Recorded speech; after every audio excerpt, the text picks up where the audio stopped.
Benedict Cumberbatch smells like a winner.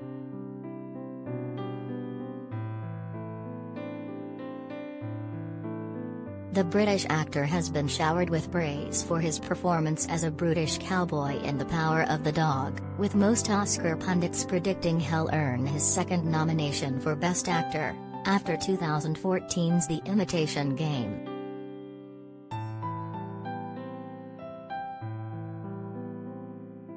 But when he first arrived on the New Zealand set of the 1920s Western, in theaters now, streaming Wednesday on Netflix, Cumberbatch avoided any actual bathing as a means of getting into character.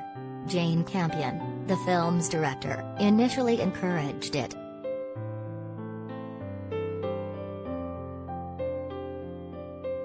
"My family had yet to arrive and I thought, I'm just going to go for it," Cumberbatch recalls. "But then she'd invite me out for sushi or a walk and I was literally emanating. I had a biohazard zone around me. It was not a good time to cuddle up to Cumberbatch and take a selfie."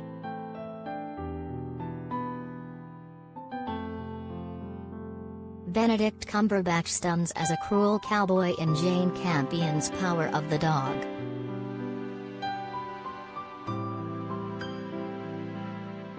Although the no showers experiment was short-lived, he did ask the wardrobe department not to wash his costumes. Every now and then, they'd spray them with a bit of alcohol so they weren't lice-ridden, but I was peeling them off and on in all sorts of weather.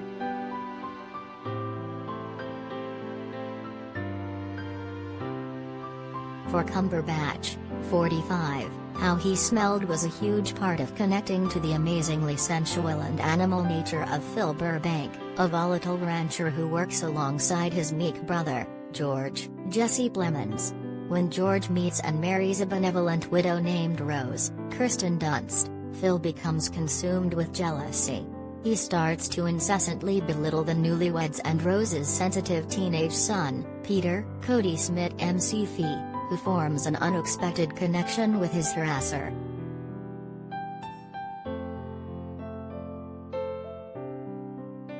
Phil's behavior is aggressive and abhorrent, but carries a taste of vulnerability, Cumberbatch says.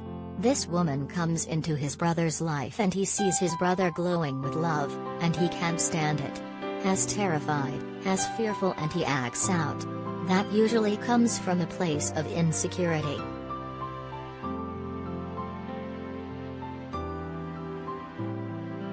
I wanted to play a really strong woman.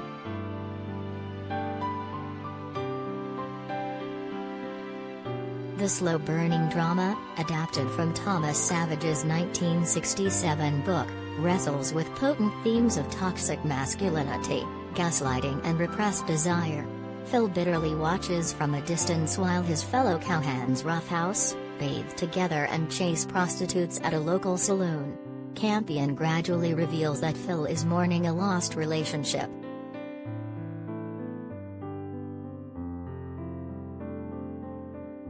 Jane's script really makes you lean in and see a man who's been unable to love or be loved in his lifetime, Cumberbatch says. Has a tragic figure.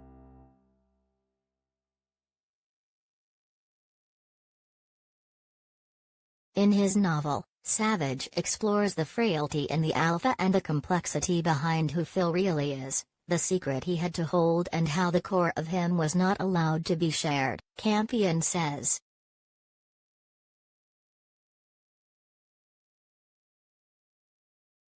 From Bruise to Power of the Dog.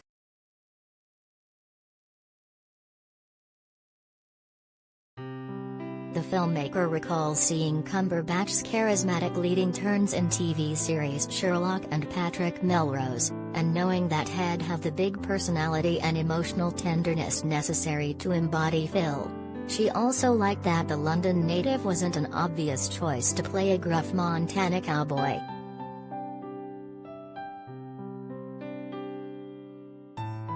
I thought of the person that would have the hardest time doing it, Campion jokes. But it's true that if you give an actor a big challenge, it's almost that they dig deep to meet that challenge, more so than if they think, oh, I've got this. We all knew this wasn't in his back pocket, but Hess got the acting chops all right.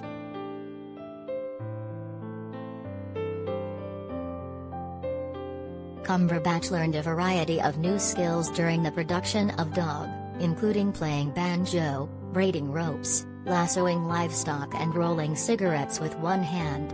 He also practiced whistling, which Phil uses to intimidate Rose as he enters or leaves a room.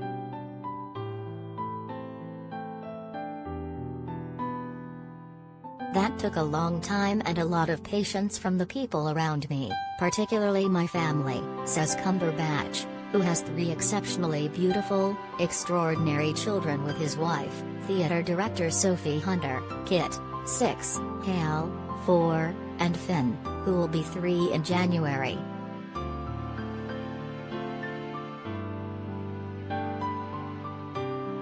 The actor is currently in the midst of reshoots on next year's Doctor Strange in the Multiverse of Madness, which marks his 2nd standalone Marvel film and 6th movie appearance as the magical Dr. Stephen Strange.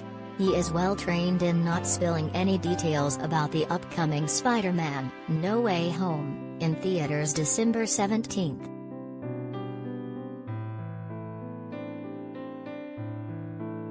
You know it's a dead end, but I can tell you this, it's a riotous film, Cumberbatch says with a grin. I don't want to give anything away, and I haven't actually read the whole script. I did that on purpose because I just want the ride.